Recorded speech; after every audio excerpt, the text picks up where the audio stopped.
Hello. Some years ago I posted a series of videos with buckets or bags, which is best, in the title.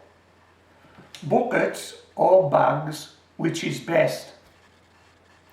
These were start to finish videos with the vegetables being harvested at the end of the video. The videos included potatoes, beetroot, celery, garlic, carrots, parsnips, onions, leeks, cucumbers, tomatoes, courgettes and many more besides, all being grown side by side in buckets and bags.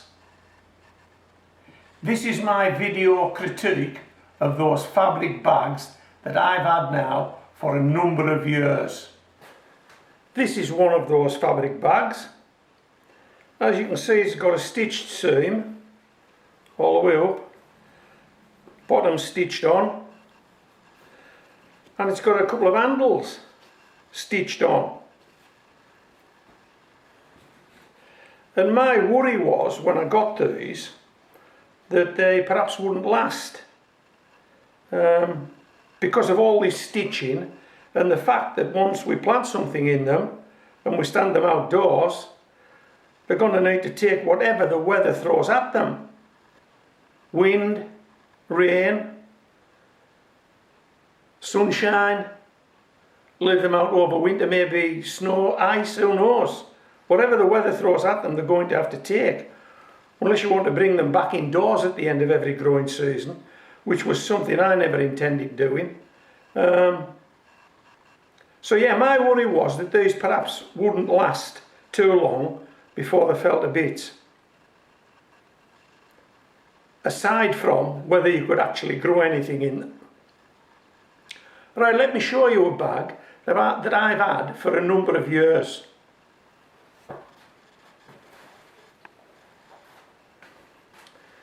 This is what your bag's going to look like after a number of years in the garden. As you can see, it's all faded, but the stitching's still sound.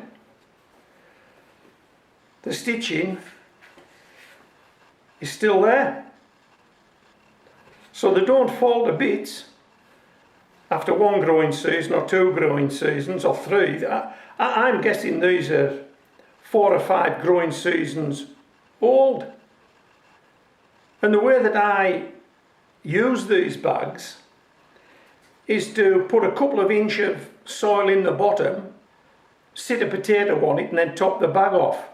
If I'm growing potatoes, if it's carrots or celery, they're generally planted onto a full bag. Leeks may go a bit deeper, beetroot onto a full bag. And then these guys sit outdoors for as long as it takes till I harvest those vegetables. Now at the end of the season, when I harvest the vegetables, I put the soil straight back in the bag and the bag stays outdoors, it doesn't come indoors.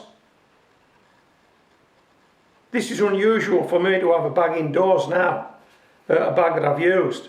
But I deliberately let it dry out, I emptied it and let it dry out to show you it. I've got bags outside that are all full of soil, all waiting to go through autumn and winter. Next spring I'll turn them out into the barrow, reinvigorate that soil with some fertiliser, fill the bag up again, and away we go again.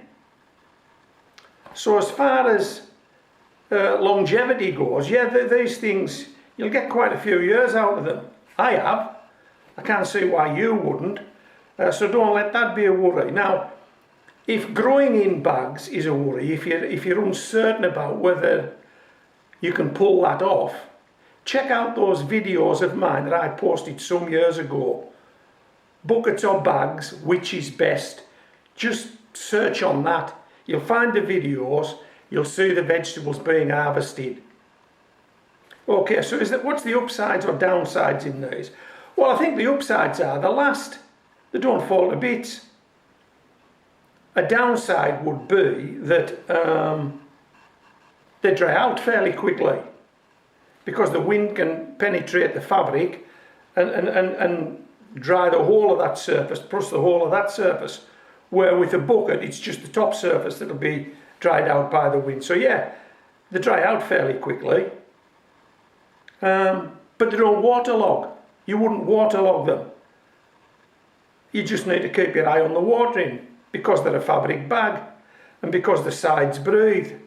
That might actually be a plus for these bags as opposed to a minus, depending on what you're growing.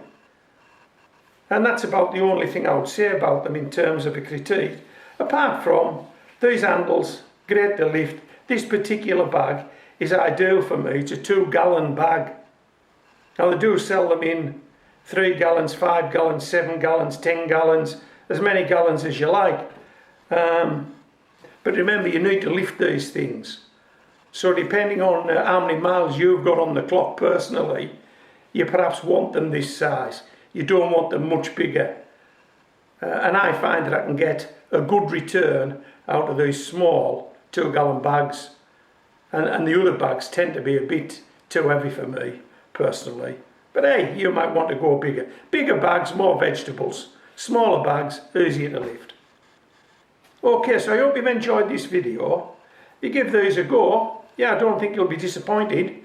I certainly am not disappointed. No, they've done okay for me. So this is Homegrown Veg, signing out.